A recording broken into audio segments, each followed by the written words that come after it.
Director గారు శ్రీ రామ్మూర్తి గారు, అలాగే ఇన్ఫోబెల్ ఐటీ సొల్యూషన్స్ సంస్థ అధినేత మన రమణ సార్ గారు, అలాగే నా ఏమైనా principals Naidupeta, Sullurpeta and Vakadu principals, Naidupeta staff, ఇంకా Infobell IT company officials and all other dignitaries who are assembled here today to celebrate this occasion.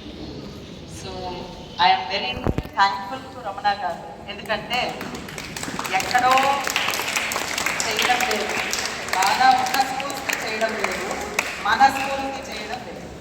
Endukante mana schools lo vachedi chaala poor students, they are the deserved students.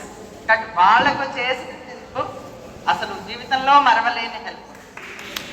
అంటే పేరు కోసం చేసేటట్టయితే ఈ స్కూల్కి చేయదు, ఎక్కడో publicity కోసం చేసేటట్టయితే ఈ స్కూల్కి చేయదు. కానీ ఎంత గొప్ప మనసు ఆయనది అనేది మనం అర్థం చేసుకోవాలి.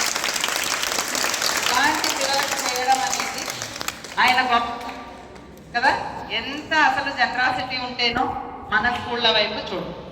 రామ్మూర్తి గారితో ఒక్కసారి అన్నాను, పిల్లలకి ఏమైనా చెయ్యాలి నాయుడుపేట, ఎందుకంటే నాయుడుపేట నాకు ప్రత్యేకమైన అభిమానం. ఎందుకు ఫస్ట్ నేను ఛార్జ్ తీసుకోవడం జూలై 13th ఛార్జ్ తీసుకుంటే జూలై 15th ఇక్కడ ఒక ఇన్సిడెంట్ జీవితంలో మర్చిపోలేదు.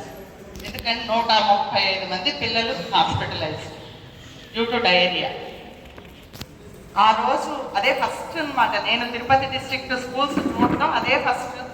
అసలు కలెక్టర్ గారితో పాటు రావడం, వచ్చి ఎంటర్ అవుతూనే ఆ కండిషన్స్, ఆ లివింగ్ కండిషన్స్ చూసి ఈ స్కూల్ బాగుపడుతుందా, మన వల్ల అవుతుందా ఇక్కడ పనిచేయడం, దీన్ని బాగుపరచడం అని చాలా భయపడిన రోజు అది. కానీ ఇక్కడున్న ప్రిన్సిపల్స్ కానీ, ముందున్న ప్రిన్సిపల్ కానీ, ఈ మన సుబ్బారావు సార్ వచ్చిన తర్వాత చాలా కేర్ తీసుకున్నారు. స్టాఫ్ అందరూ కూడా డెడికేటెడ్గా వర్క్ చేయడం, పిల్లలు సహకరించడం. ఫస్ట్ ఆఫ్ ఆల్ ఇన్ఫ్రాస్ట్రక్చర్ డెవలప్మెంట్కి మన కలెక్టర్ చాలా అసలు సభాముఖంగా ధన్యవాదాలు తెలియజేసుకోవాలి. ఎందుకంటే స్కూల్కి 1,20,00,000 డబ్బులు మన కలెక్టర్ గారు ఇచ్చినారు. అంటే ఆ రోజు ఒక్క బాత్రూమ్ ఫంక్షనల్ కాదు, ఒక టాయిలెట్ ఫంక్షనల్, అన్నీ కూడా బ్లాక్డ్. సో ఆల్ స్టూడెంట్స్ ఎక్కడ వెళ్తున్నారంటే ఓపెన్ డెఫికేషన్. అంత దుర్భరమైన పరిస్థితిలో ఈ స్కూల్ ఉండేది. ఈ రోజు చూస్తే కార్పొరేట్ స్కూల్ కూడా ఉండదు, అంత లక్షణంగా మంచి డార్మెంటరీ, ఓల్డ్ డార్మెంటరీలో కూడా టాయిలెట్స్, వాష్రూమ్స్ మన ఇంట్లో కూడా అంత నీట్గా కట్టించారు మన కలెక్టర్ గారు. సో కలెక్టర్ గారికి సభాముఖంగా నేను ధన్యవాదాలు తెలియజేస్తున్నాను. అడిగిన నాయుడుపేట అంటే అమ్మ చేస్తాం, డబ్బులు ఇస్తానమ్మా చేస్తాం, అదొక్క మాటే సార్ వెంటనే శాంక్షన్ చేసేవాళ్ళు మన పనులు ఇచ్చింది. కాబట్టి చాలా బాగా తయారైంది ఇన్ఫ్రాస్ట్రక్చర్. కానీ మనకి ఇట్లాంటి చైర్స్ కానీ, కూర్చుని స్టడీ చైర్స్ లేదా ఇంకా ఫ్యాన్స్ కొంచెం డెఫిషియన్సీ ఉంది. కాబట్టి ఆ విషయం మన లక్ష్మీనారాయణ గారితో డిస్కస్ చేసినప్పుడు, లేదు మేడం చేద్దాము, ఎవరో ఒకరికి చెప్దాం. ఇంతకు ముందు కూడా మనకి శేఖర్ బాబు గారు కొన్ని అరేంజ్ చేస్తున్నారు ఈ స్కూల్కి. ఇది ఇంకా ఊహించని హెల్ప్, మనం ఊహించినటువంటి హెల్ప్ ఇది. ఇంత నేను ఎప్పుడూ కూడా ఊహించలేదు. ఏదో ఇస్తారు, ఒక ఫ్యాన్స్ లేదా 100 ఫ్యాన్స్ ఇవ్వగలరు, లేదా 50 లైట్స్. కానీ ఈ చైర్స్ అయితే ఐ నెవర్ ఎక్స్పెక్టెడ్. ఎందుకంటే నేను నా కొడుకుని కార్పొరేట్లో జాయిన్ చేసినప్పుడు వాళ్ళు ఇలాంటి చైర్ ఇవ్వలేదు. మనం కొనిస్తే అది తీసుకెళ్ళి అక్కడ వేసుకుని చదువుకునేవాళ్ళు పిల్లలు. సో ఏ కార్పొరేట్ సంస్థలో కూడా ఓన్ చైర్స్ అన్నవి లేవు. స్కూలు అట్లాంటి చైర్స్లో కూర్చుని చదువుకునే భాగ్యం మన పిల్లలకి కల్పించిన గొప్ప మనిషి మన రమణ సార్. కాబట్టి దానికి మాత్రం మన జీవితాంతం ఆయనకి రుణపడి ఉండాలి. మన స్కూల్స్లో ఎప్పుడు కూడా మనం ఎక్స్పెక్ట్ చేసుకుంటాం, అవి అసలు కల్లో కూడా ఊహించాం. సో కల్లో ఊహించలేని విషయం ఇప్పుడు నిజమైంది. అవునా? నేను ఎప్పుడు చెప్తుంటాను, మీ పేరెంట్స్ చాలా కష్టపడుతుంటారు, పొలాల్లోనో ఇంకేదో ఫ్యాక్టరీలోనో. ఎందుకంటే వాళ్ళు చదువుకోలేక, వాళ్ళు మంచి ఉద్యోగాలు పొందలేక, అవునా, వాళ్ళు ఎండలో కష్టపడుతున్నారు. అదొక్కటి గుర్తుపెట్టుకోండి. ఇప్పుడు సార్ చెప్పినారు, నేను ఇట్లాంటి స్కూల్ నుంచి వచ్చిన వాడిని, ఇంత ఎందుకు ఎదగగలిగినారు సార్ అంటే, ఒక 500 మందికి ఉద్యోగాలు ఇచ్చేంత ఎందుకు ఎదగగలిగినారంటే ఆయన ఒక మంచి ఎయిమ్ ఆయన చదువుకునే రోజులోనే ఉండేది. ఆ గోల్ రీచ్ అవ్వగలిగినారు. ఎందుకు? ఆ హార్డ్ వర్క్. నేను ఆ హైట్కి రావాలి, నా పేరెంట్స్ చాలా కష్టపడుతున్నారు, నేను అట్లాగే ఉండకూడదు, I must reach my goal అని చెప్పి ఒక గోల్ ఫిక్స్ చేసుకుని ఆయన అదే హార్డ్ వర్క్ తోటి, ఆ కాన్ఫిడెన్స్ తోటి, తన మీద తన సెల్ఫ్ కాన్ఫిడెన్స్ తోటి ఆయన అంతెందుకు రీచ్ అవ్వగలుగుతారు. అవునా? కాబట్టి మీరు కూడా నేర్చుకోవాల్సింది, మనం కూడా అలాంటి స్థాయి నుంచే వచ్చినాం. మన పేరెంట్స్ చాలా కష్టపడుతున్నారు, మనం కష్టపడకూడదు. లైఫ్లో కష్టపడకూడదు అంటే మనం ఏం చేయాలి? ఇప్పుడు చక్కగా చదువు కదా, మంచి టీచర్స్ వచ్చినారు, చాలా మంచి టీచర్స్ ఉన్నారు, వాళ్ళందరూ కూడా చక్కగా బోధిస్తున్నారు. కాకపోతే మనము శ్రద్ధ పెట్టి వినాలి. టీచర్ ఏం చెప్తారు అన్నది మనం వినాలి, నేర్చుకోవాలి. ఇంకా ఏం చెప్తారు, మనం క్వశ్చన్స్ అడిగితే వాళ్ళు ఇంకా రేపు బాగా ప్రిపేర్ అయ్యొచ్చు చెప్తారు. మనం ఏమి వాళ్ళని అడగక వాళ్ళు వచ్చింది చెప్పేసి సైలెంట్ అయిపోతుంది. సో ఫస్ట్ మీరు నేర్చుకోవాలి క్వశ్చన్స్ అడగడం.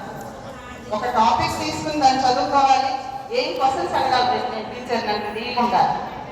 మనం యుద్ధం చేస్తే వాళ్ళు ఇంకా పోరాటం చేస్తారు బుక్స్తోటి. అవునా? ఇంకా నాలెడ్జ్ మనకి పెంచుతారు. కాబట్టి అవునా, ఆ రకంగా మనం కూడా ఆ హైట్కి మనం కూడా రీచ్ అవ్వాలంటే మనం ఎంత ఎఫర్ట్ పెట్టాలి? ఇప్పుడు పెడుతున్న ఎఫర్ట్ సరిపోతుందా? సరిపోదు కదా. ఇంకా చాలా హార్డ్ వర్క్ చేయాలి మనం. ఆ స్థాయికి నేను కూడా చేరుకోవాలి. సొసైటీలో నేను కూడా ఇలాంటి సహాయాలు చేయాలి. అవునా? మనం పైకి ఎదగడమే కాదు, మనల్ని మనం పెంచుకోవడమే కాదు, మన స్థాయిని మనము సొసైటీకి ఏం చేస్తున్నాం. ఈరోజు సార్ ఆ 9 లక్షలు ఇంట్లో పెట్టుకుంటే ఉండదా? ఉంటుందా? ఉంటుంది. కానీ నాలాగా కష్టపడి చదివే బిడ్డలు, చిన్నప్పుడు నేను కష్టపడినట్టు ఇప్పుడు కష్టపడుతున్న పిల్లలకి నేను ఏదో చెయ్యాలి, వాళ్ళు ఎదగాలి, జీవితంలో వాళ్ళు ఎదగాలి బాగా అన్న ఒకే ఒక సదుద్దేశంతో ఆయన ఈ పని చేస్తున్నారు. కాబట్టి మనం ఎందుకు ఆ స్థాయికి రాకూడదు? మనం కష్టపడితే రాలేమా? వస్తాం కదా. మనం కూడా ఒక సంకల్పం, ఈ రోజు ఒక డెసిషన్ మనం తీసుకోవాలి. నేను కూడా ఆ సాధంత రీచ్ అవ్వాలి, సొసైటీలో అంత ఎందుకు ఎదగాలి, అవునా, నేను 10 మందికి సహాయం చేయాలి. ఈరోజు సార్ 9 లక్షలు చేస్తారు, మీరు బాగా పైకి వస్తే ఆ కాలంలో 90 లక్షలు చేసేస్తారు. అవునా? అంటే ఆ డబ్బు వాల్యూ ఆ రోజు అంత అయిపోతుంది. ఆ 90 లక్షలు కూడా మీరు సహాయం చేసే స్థాయికి మీరు ఎదగచ్చు. కాబట్టి అనుకుంటే సాధించలేనిది ఏమీ లేదు, సాధించవచ్చు. కాబట్టి అనుకునేదే ఉండాలి, అనుకోవాలి. ఓకేనా? ఇప్పుడు సకల సదుపాయాలు మనకు ఉన్నాయి, చైర్స్ ఉన్నాయి, బాగా హాయిగా వేసుకుని కూర్చొని చదువుకోవచ్చు కదా. పిల్లలకు సార్ చెప్తున్నారు, మేమందరం కలిసి చదువుకునే వాళ్ళం. ఇంకొక విషయం చెప్పాలి. ఇప్పుడు సార్కి మన నాయుడుపేట మేనేజ్మెంట్, స్కూల్ మేనేజ్మెంట్ తరఫున, APSWRTI సొసైటీ తరఫున మా పిల్లలకు ధన్యవాదాలు తెలియజేస్తున్నాను. సార్ జనరాశికి చెప్పలేను కాబట్టి సభాముఖంగా ధన్యవాదాలు తెలియజేస్తున్నాను సార్.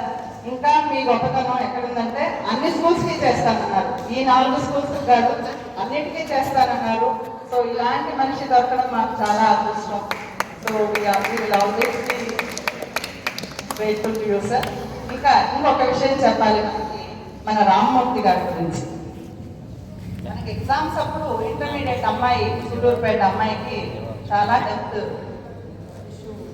అంటే అమ్మాయి రాయలేకపోయింది ఎగ్జామ్. ఇక్కడ ఎల్లుండి ఎగ్జామ్ అంటే ఆ రోజు చాలా సీరియస్ అయ్యి అమ్మాయిని హాస్పిటలైజ్ అయింది. సో తీసుకెళ్లి స్విమ్స్లో అడ్మిట్ చేసాం.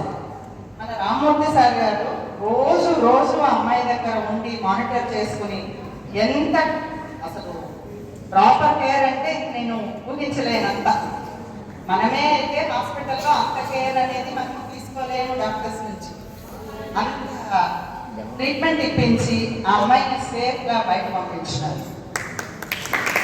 నేను అది మాత్రం మర్చిపోలేను సార్ చేసిన కాబట్టి ఒక బిడ్డకు బాగాలేదు అంటే మనం స్పందించడం వేరు. సారు లో ఉన్నారు అని లక్ష్మీనారాయణ చెప్పగానే ఆయన వెళ్ళి డాక్టర్స్ అందరితో మాట్లాడి ఆయన ఏర్పాటు చేయడము, మంచి ట్రీట్మెంట్, ఆ అమ్మాయి ఈజీగా కోలుకుని బయటకు రావడం. నాకు ఎగ్జామ్స్ మళ్ళీ ఇప్పుడు రాసుకుంది కాబట్టి అమ్మాయి బాగా అయింది. కాబట్టి అవునా, ఇంకొక మాట ఇక్కడ నిలబడి చెప్తున్నారు, మీకు హెల్త్ విషయంగా ఎలాంటి హెల్ప్ అవసరమైనా నేనున్నాను, నేను చేయిస్తాను అని చెప్తున్నారు.